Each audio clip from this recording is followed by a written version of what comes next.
Welcome to The Explainer. Have you ever looked at a company, maybe even your own, and thought, we have a great product, we have amazing people, so why have we hit a wall?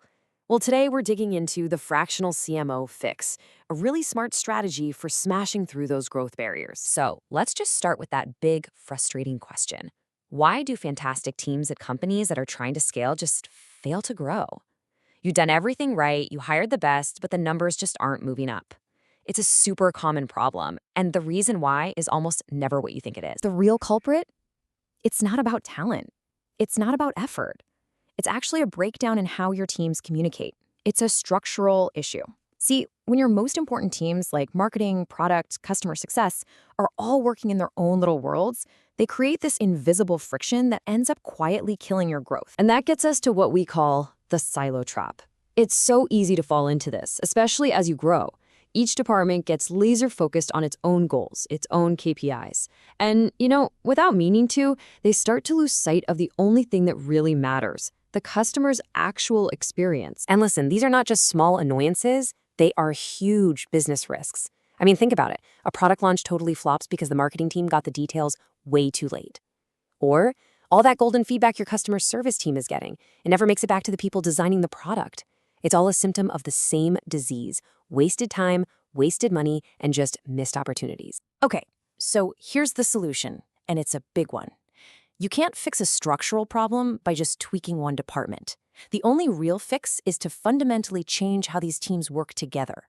You've got to shift everyone's focus away from their own little kingdom and towards one single unified goal: making the customer happy. And that's where this idea of cross-functional collaboration comes in.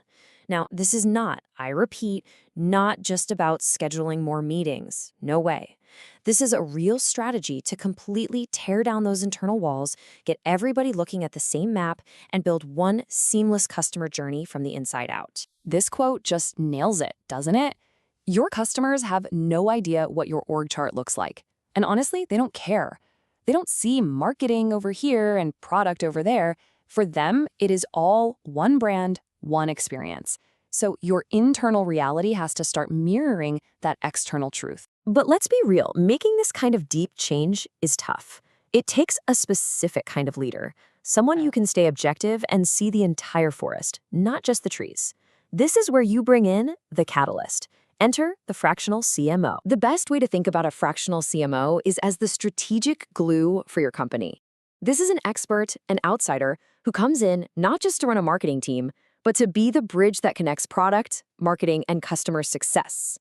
They're not caught up in the internal politics, they're just focused on one thing: getting results by getting everyone aligned. So how do they actually pull this off?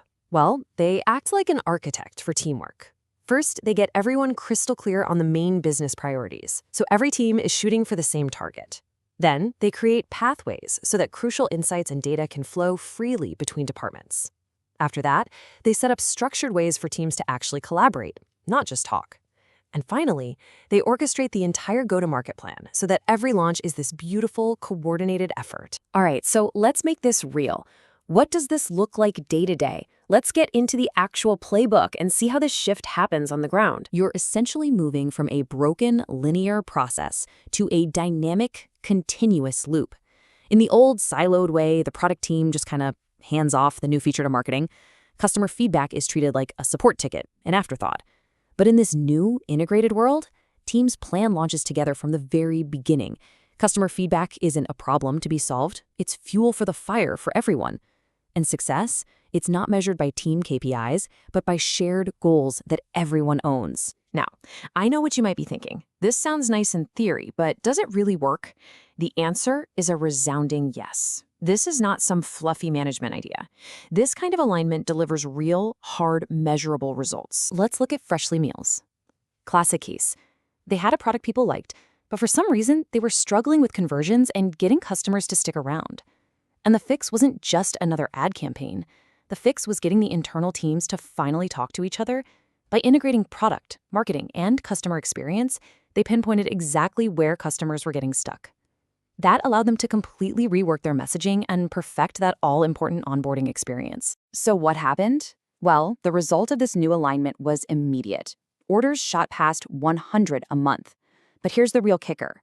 Their repeat purchase rates started climbing. See, that's not a temporary spike from a marketing push.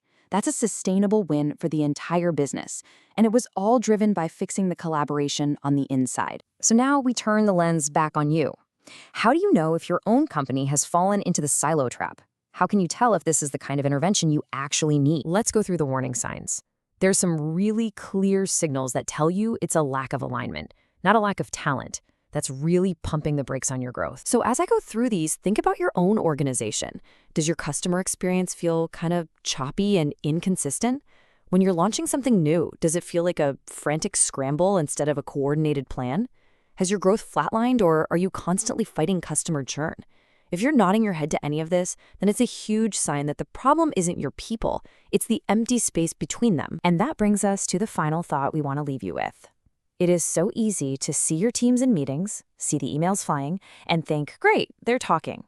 But I want you to ask yourself a deeper question. Are they truly aligned? Do they share the exact same vision of who the customer is? And do they share the exact same definition of what success looks like?